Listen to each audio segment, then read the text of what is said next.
আল্লাহ আপনার সঙ্গে থাকুক, আপনি চান কি চান না? আপনি চান, আমি চাই, যত মুসল্লি আছে, মুসলমান আছে, মুমিন আছে, সবাই কিন্তু চায় যে আল্লাহ সুবহানাহু ওয়া তাআলা তার সঙ্গে থাকুক। পৃথিবীর বুকে 5 শ্রেণীর মানুষ রয়েছে। এই 5 শ্রেণীর মানুষের সঙ্গে আল্লাহ সুবহানাহু ওয়া তাআলা সবসময় বিশেষভাবে থাকেন। তো এখন তো কথা ওঠে যে তার মানে কি আল্লাহ তাআলা এই 5 শ্রেণীর বাইরে যে সমস্ত মানুষগুলো আছে তাদের সঙ্গে নেই? না, আছে।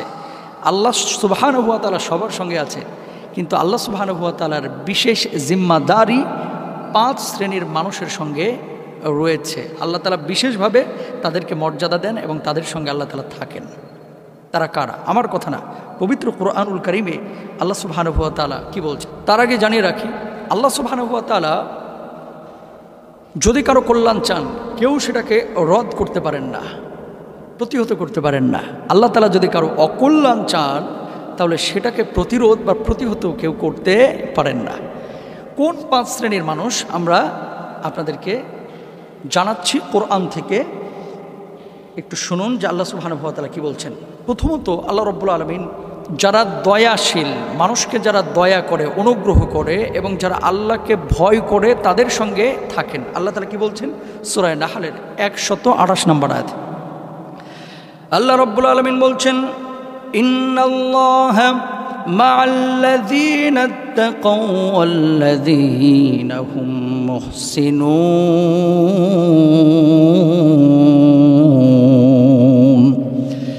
আল্লাহ রাব্বুল আলামিন বলছেন, নিশ্চয় আল্লাহ মা'আল্লাযীনা ইত্তাকাও, আল্লাহ রাব্বুল আলামিনকে যারা বেশি ভয় পায়, জীবনের প্রত্যেকটি কাজ, প্রত্যেকটি ক্ষেত্রে যারা বেশি বেশি আল্লাহ রাব্বুল আলামিনকে ভয় করে, আল্লাহ রাব্বুল আলামিন তাদের সঙ্গে সর্বদা বিশেষভাবে থাকেন। বলুন সুবহানাল্লাহ। একজন মুমিন যখন নামাজ পড়বে, কার জন্য পড়বে? আল্লাহর জন্য পড়বে। রোজা করবে কার জন্য? আল্লাহর জন্য। হজ করবে কার জন্য? আল্লাহর জন্য। একজন মুমিন, একজন মুসলমান সুদ বর্জন করবে আল্লাহর জন্য, ঘুষ বর্জন করবে আল্লাহর জন্য। সকালবেলায় ঘুম থেকে মনটা চাচ্ছে না কাঁথা কম্বল সরিয়ে ফজরের নামাজে অংশ নিতে, কিন্তু তারপরও আল্লাহকে ভালোবেসে সে উঠে যাবে, আল্লাহকে মহাব্বত করে, আল্লাহকে ভয় করে সে উঠে যাবে, ফজরের নামাজে জামাতে শরীক হবে। কনকনে শীতের রাত্রে শীতকে শীত মনে না করে শীতল পানি দিয়ে, ঠান্ডা পানি দিয়ে উঁচু করে ফজরে অংশগ্রহণ করবে। দিনের বেলায় সব কাজ ফেলে আগে নামাজকে প্রায়োরিটি দেবে। যদি আল্লাহকে কেউ এইভাবে ভয় করে হালাল জীবনযাপন করে, আল্লাহর বিধিবিধান মেনে চলে, আল্লাহ রাব্বুল আলামিন তার সঙ্গে সর্বদা থাকেন। বলুন সুবহানাল্লাহ। 2 নম্বর আল্লাহ রাব্বুল আলামিন সূরা তাহার 46 নম্বর আয়াতের মধ্যে বলছেন, যারা আল্লাহ রাব্বুল আলামিনের পথে মানুষকে আহ্বান করে, তাদের সঙ্গে আল্লাহ রাব্বুল আলামিন থাকেন।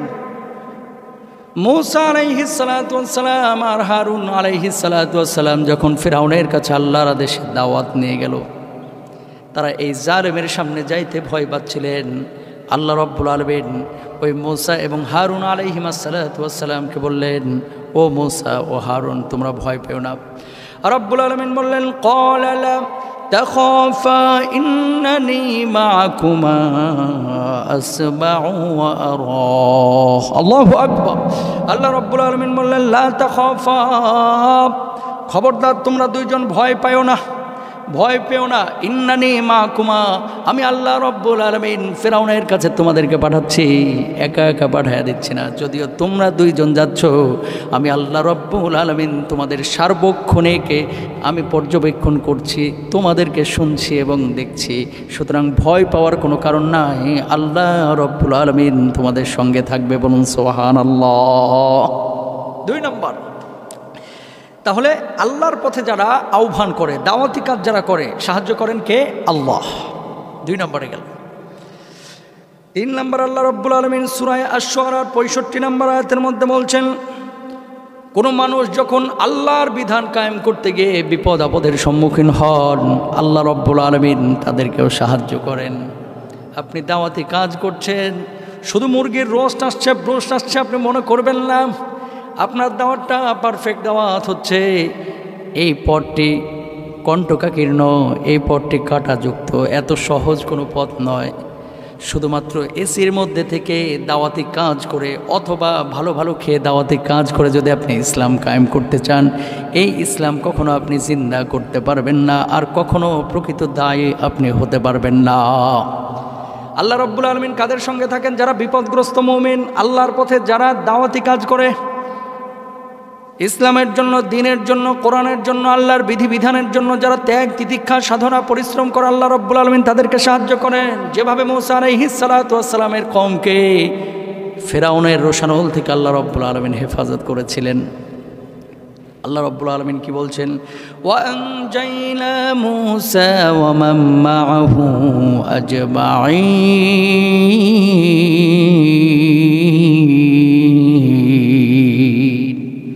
আল্লাহ রাব্বুল আলামিন তিনি বলছেন, আমি মূসা এবং তার সঙ্গে যারা ছিল সবাইকে কি করেছি? মুক্ত করেছি, রক্ষা করেছি। সুবহানাল্লাহ। তাহলে দাওয়াতি কাজ করতে হবে, মানুষকে ভালোভাবে ডাকতে হবে, আহ্বান করতে হবে। মারামারি হানাহানি কাটাকাটি করে অথবা মানুষকে বাধ্য করা আপনার উপরে জরুরি না যে ইসলামে আপনাকে দীক্ষিত হতে হবে, বরং সুন্দর ভাষায় সেভাবে দাওয়াতি কাজ আপনাকে করতে হবে। নবীজি যেমন প্রয়োজনে রক্তাক্ত হয়েছে, নবীজি মানুষের থুথু নিজের গায়ে নিয়েছে, নবীজি নিজের নাহলা মোবারককে রক্তে ভিজিয়ে দিয়েছে, মানুষ পাথর মেরেছে নবীজিকে, তারপরও মানুষকে আল্লাহর নবী মাফ করে দিয়েছে। এই চিন্তা চেতনা আমার আপনার মধ্যে থাকতে হবে যে দাওয়াতি কাজ আমি করব, সবসময় আমার পথ সুন্দর হবে না, সবসময় আমার পথ কাঁটামুক্ত হবে না, কাঁটাযুক্তও হবে। যদি সেই পরিস্থিতিতে আল্লাহর পথে মানুষকে আহ্বান করেন, সাহায্য করবেন আল্লাহ সুবহানাহু ওয়া তাআলা। সুবহানাল্লাহ। 4 নম্বর আল্লাহ রাব্বুল আলামিন সূরা তাওবার 40 নম্বর আয়াতের মধ্যে বলছেন, আল্লাহর পথে যারা হিজরত করে, আল্লাহর জন্য, আল্লাহর নবীর জন্য যারা হিজরত করে, দ্বীনের সাথে যারা হিজরত করে, আল্লাহ রাব্বুল আলামিন তাদের সঙ্গে হয়ে যান। সুবহানাল্লাহ। আল্লাহর নবী বিশ্বনবী সাল্লাল্লাহু আলাইহি ওয়াসাল্লাম আবু বকর সিদ্দিক রাদিয়াল্লাহু তাআলা আনহুকে নিয়ে যখন মক্কা থেকে মদিনায় হিজরত করলেন, জাবালে সূরে সেই গুহার মধ্যে যখন দুজন মিলে প্রবেশ করলেন, ওই মক্কার কুফফাররা খুঁজতে খুঁজতে পদচিহ্নের ওপরে ভর করে যেতে যেতে গুহামুখে চলে গেলেন। আবু বকর সিদ্দিক রাদিয়াল্লাহু তাআলা আনহু ভয় পেয়ে গেলেন। আল্লাহর নবী বললেন, ও আবু বকর, ভয় পেও না আবু বকর, লা তাহজান ইন্নাল্লাহা মা'ানা। আমরা তো সেই সত্তার জন্য হিজরত করেছি, সে আল্লাহর জন্য হিজরত করেছি যে আল্লাহ রব্বুল আলামিন আমাদেরকে হিজরতের আদেশ করেছেন। আল্লাহ আমাদের সঙ্গে আছেন, তুমি চিন্তা করো না, ভয় পেও না। আল্লাহ যদি আমাদের সঙ্গে থাকেন, পৃথিবীর কোনো শত্রু আমাদের কাছে এসেও কিছু করতে পারবে না। সুবহানাল্লাহ।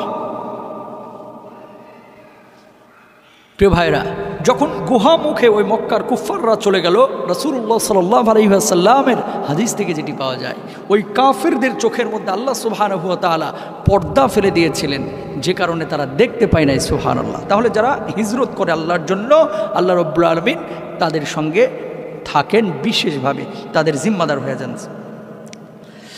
এরপর আল্লাহ রাব্বুল আলামিন বলছেন, যারা দিন মানে দ্বীনের পথের পথিক, যারা আহ্বান করে মানুষকে আল্লাহর পথে, আল্লাহর দিকে, আর বিপদে আপদে ধৈর্য ধারণ করে, আল্লাহ রাব্বুল আলামিন তাদের সঙ্গে থাকেন।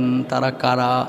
আল্লাহ রাব্বুল আলামিন বলছেন, ইয়া আইয়ুহাল্লাযীনা আমানুস্তাঈনু বিস-সাবরি ওয়াস-সালাহ ইন্নাল্লাহা মা'আস-সাবিরিন। আল্লাহ রাব্বুল আলামিন বলছেন, হে ঈমানদারগণ, নামাজ এবং ধৈর্যের মাধ্যমে আল্লাহর কাছে সাহায্য প্রার্থনা করো।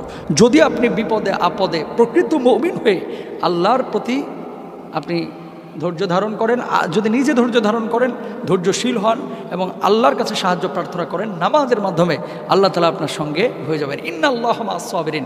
আল্লাহ তাআলা আপনার সঙ্গে হবেন।